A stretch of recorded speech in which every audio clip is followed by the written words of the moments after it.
Sarap to. Tapos, hindi muna tayo maglagay ng asin kasi mayroon siyang silver spoon.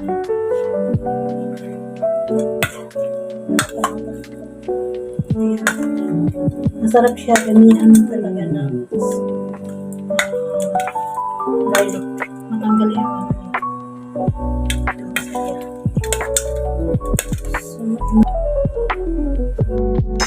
ready na ang ating panakot.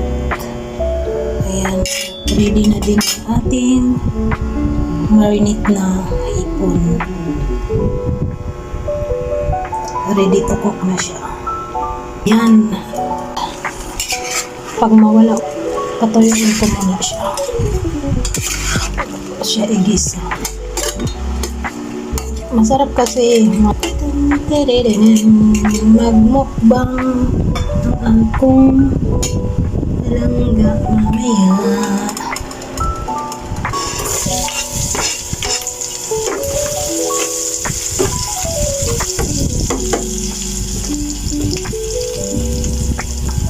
Magbili na naman ako bago.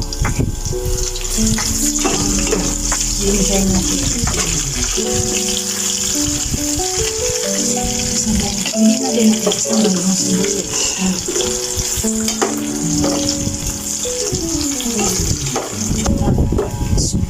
Stream.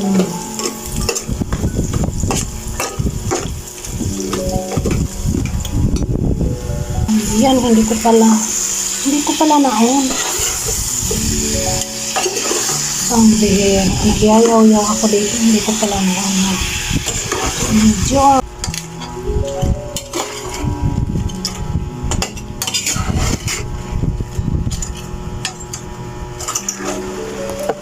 Ayan, maraming salamat sa panonood.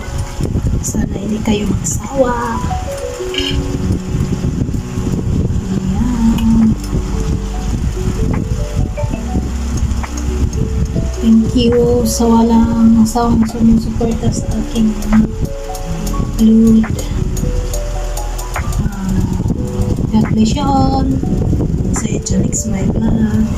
Bye-bye!